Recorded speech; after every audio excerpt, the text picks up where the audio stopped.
And we come now to 30 minutes past 0 hour Universal Time. In the news at this hour, all 15 members of the United Nations Security Council have approved a resolution to end the fighting between Israel and Hezbollah. The vote came on Friday night at UN headquarters in New York City. The resolution calls for an end to attacks by Hezbollah and to Israeli military operations. It calls the situation in Lebanon a threat to world peace. Both the Israeli and the Lebanese governments have said they will accept the resolution, but both countries must vote to approve it. Lebanese officials are to consider the issue on Saturday.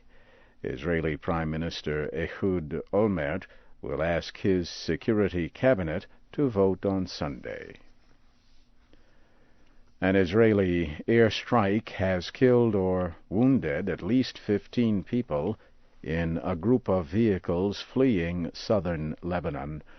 Reports say United Nations vehicles led the group carrying refugees from around the Lebanese town of Marjayun. It is not clear if the UN vehicles were still leading the convoy when it was struck by at least 9 rockets. Earlier on Friday, Israeli airplanes attacked suspected Hezbollah targets across Lebanon. Hezbollah rockets wounded at least 7 people in Israel. British and Pakistani officials say they believe the main suspects in a terror plot to destroy passenger airplanes have been arrested.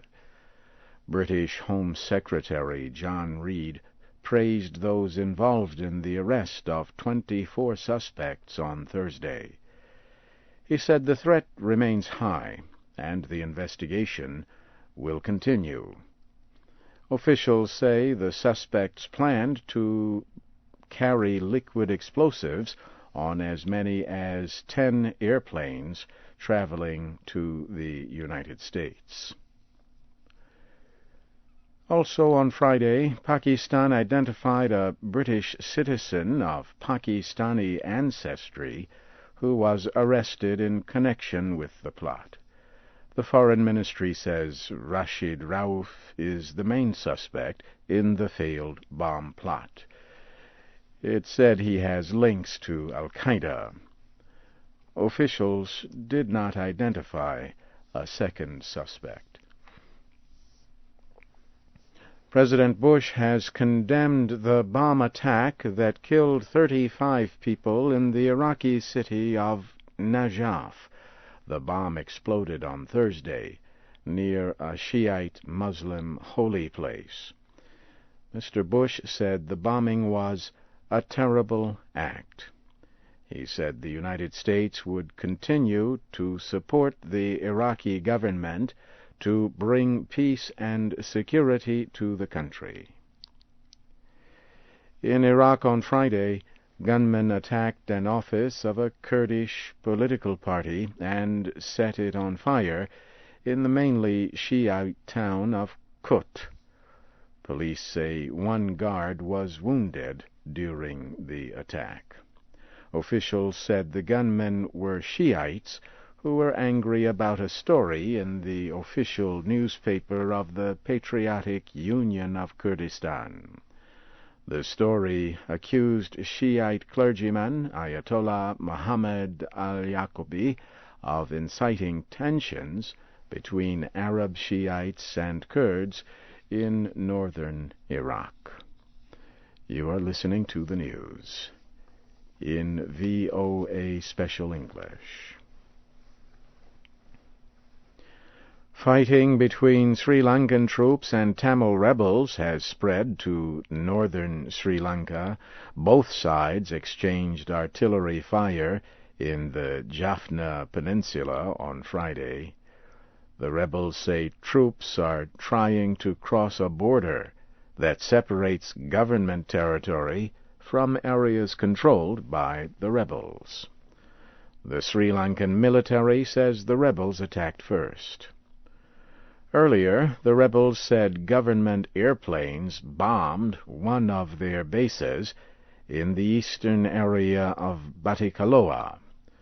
The rebels said many people were hurt. They said the base is about 90 kilometers from Trincomalee.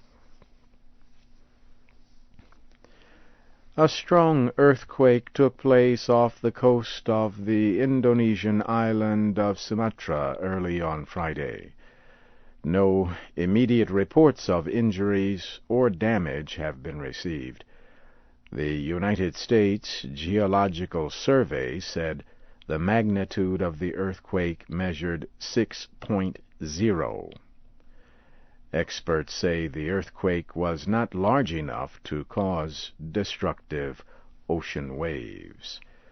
The earthquake was centered 364 kilometers south of Banda Aceh, the capital of Aceh province.